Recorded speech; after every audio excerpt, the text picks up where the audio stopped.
because we have a strong economy, considering that we will reverse our economy. That we will reverse our economy.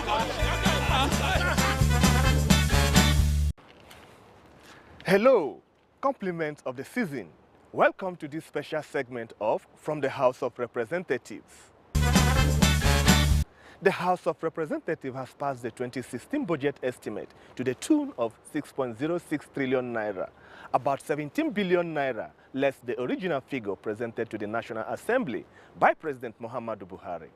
Precisely, the budget was passed on Wednesday after the Committee on Appropriation submitted its report on Tuesday. In the course of the work of the committee, a joint meeting of the House and Senate Committees on Appropriation was held in an interactive session with the Honorable Minister of Budget and National Planning, Honorable Minister of Finance, Governor of Central Bank, Accountant General of the Federation, and the Director General Budget Office of the Federation. The meeting helped in clarifying gray areas of the budget. Observations. The 2016 Appropriation Bill, which is the first by President Muhammadu Buhari's administration, was not presented on time to the National Assembly. This subsequently affected the timely passage of the bill. 2. The 2016 Appropriation Bill, after its presentation to the National Assembly, was seen to be fraught with some inconsistencies from MDAs, given the subsequent reference by them to different versions of the budget.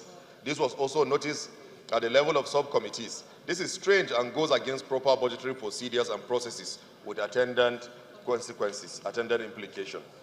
3. The available revenue for appropriation is grossly inadequate to meet the huge demand of MDAs to prosecute needed programs for national development across all spheres in the economy. 4. The 2016 bill seeks to stimulate the economy, but the recurrent expenditure as compared to the capital component at a ratio of 70 to 30 is still very high. This takes away from the infrastructure stimulus funding that the country so desperately needs for development. Taking a look at the budget as passed by the House, the Ministry of Works, Power and Housing got the lion's share of 422.9 billion naira, followed by the Ministry of Transport with 188.6 billion naira. Of water resources, 7,209,056,441 naira. Carried. Federal Ministry of Women Affairs, 1,261,723,837 naira. Carried. Infrastructure Concessionary Regulatory Commission, 838,569,623 naira. Carried.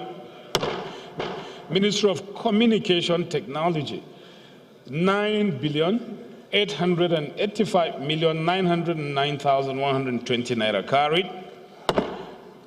The aviation sector is one of the sectors that has been described could be a money-spinning machine for the country if properly managed. Honorable Nkiruka Onyejiocha is the Chairman House Committee on Aviation. She spoke to us on the prospect of the 2016 budget to the sector. One sector that needs a lot of funds, even from government. But the truth of the matter is that most times when government intervene to help people, they still mismanage it. And so the challenges are enormous. But the truth of the matter is that we cannot do everything in one day. Okay, so the budget is passed today. Even if I talk from here till tomorrow, nobody's going to increase the aviation budget as I speak. So I think the basic thing is for the government to provide an enabling environment for operators to operate, like review the taxes they charge on our domestic airline operators. That could help them because they are complaining about double taxation in all our airports. And I know that, you know that aviation also is a sector that should fund itself. Because at one point I was telling them that aviation should even be funding federal budget. If they block all the loopholes, if they block all the leakages, if they become accountable to the Nigerian people. She has this to say on the desirability of having a national carrier wholly owned and funded by the private sector. If government is thinking about bringing money to build or to invest in national carrier, it will be wrong. What I know that the committee that was set up on national carrier recommended was that government will bring the land and maybe waive some taxes over a period of years, maybe 3 years, 5 years, as equity, then the public and private people will fund the national carrier. In that way, it will be purely business, but it will be regulated by government. And government will have a hand because they are providing, land, they are providing some waivers, some taxes. Okay? So I do not know what informed the president, because government can actually start national carrier without putting a dime. One issue that took center stage last week is the resolve by the House to investigate the payment made by MTN on the fine levied by the Nigerian Communication Commission, NCC. The lawmakers emphatically say that MTN ought to have been fined under both Section 19 and 20 of the Registration of Telephone Subscribers Regulation, a cumulative penalty of 3.120 trillion naira and not the 1.04 trillion naira, which is a gross violation of the combined reading of both Section 19 and 20 of the Nigerian Communication Act. It's not about the fine. It's about those officers combating the menace of Boko Haram insurgency, those that be kidnapped. This insurgency that have taken place for too long, for the law enforcement not being able to identify, to track those with telephone, who have MTN line, because they were not captured in the database. And NCC, who is the regulatory officer, who fined them, gave them a sound warning in violation what they have committed. And MTN agreed of the guilt. Does NCC have the right, because this is the law, to even reduce the fine as specified by the law? Will that not amount to NCC amending the law? Does the Attorney General have the right to go and negotiate or reduce a fine that is specified by law? Mr. Speaker, will that not amount to the executive coming to usurp the legislative powers of the House?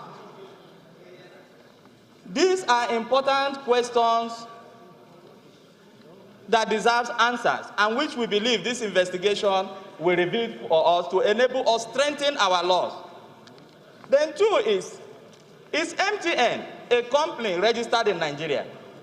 If the answer is yes, that means it has a legal identity. Yeah. Then the Attorney General needs to justify the grounds for his intervention, because this is not an issue between the government and the government. It's an issue between a company legally registered in Nigeria and operating in Nigeria, and that is bound to operate within the confines of the law. I believe the committee had written to MTN, and it's titled Amicable Settlement Negotiations with the federal government. But two paragraphs stand out here in their own reply to the committee. We note your reference to the above-mentioned subject matter. In this regard, we wish to refer you to the appropriate government agencies, specifically the Nigerian Communications Commission, offices of the Honorable Ministers of Communication and Justice, as well as the Central Bank of Nigeria, which agencies are in a position to furnish your committee with relevant information on the issue. The second paragraph says, as you know, MTN is pursuing amicable settlement negotiations with the federal government.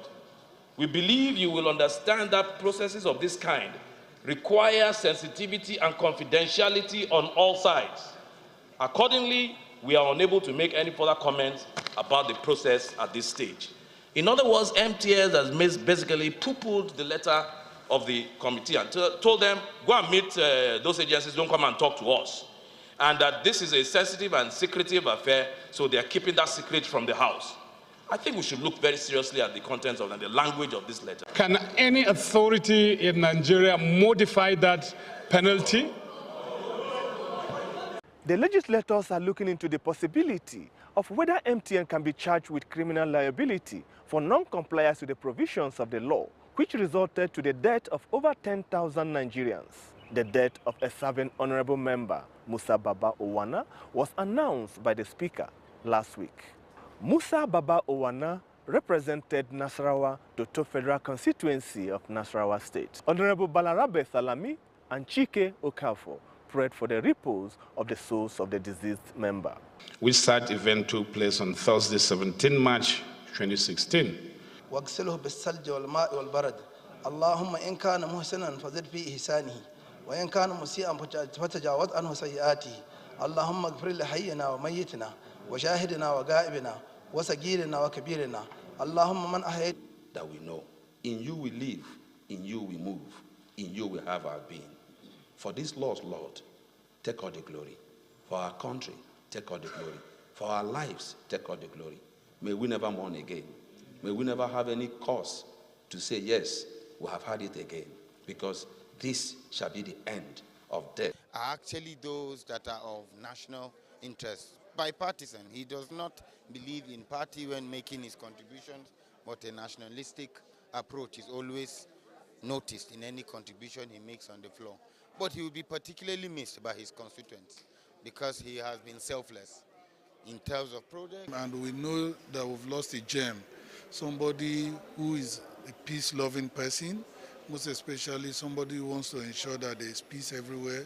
His advice is very key. Nigeria is going to miss him. Plenary has been adjourned till 12th of April 2016. That's where we will end this edition of From the House of Representatives on Kakaaki, the African Voice. Thanks for staying with us. I am Chukwuemeka Agoawike.